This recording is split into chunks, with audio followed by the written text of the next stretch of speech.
Several tools and testing methods can help you cook a roast or fish according to how done you want it. To get the right results when roasting beef, pork, lamb, or poultry, use a meat thermometer that registers temperature as the meat cooks.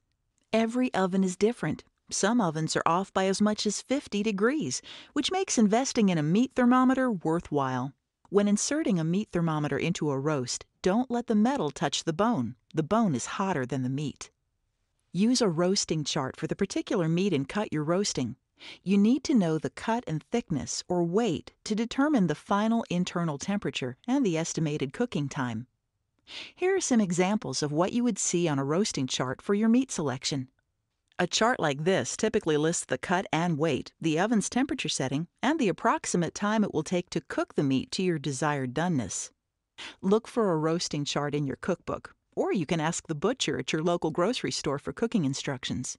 Remove a roast from the oven when its internal temperature is 5 to 10 degrees less than the desired final internal temperature, and then let it rest for about 15 minutes. During the resting time, the roast cooks 5 to 10 degrees more. For fish, measure the whole steak or fillet at its thickest point and cook it whether you're boiling, steaming, baking, broiling, or poaching for 8 to 9 minutes per inch.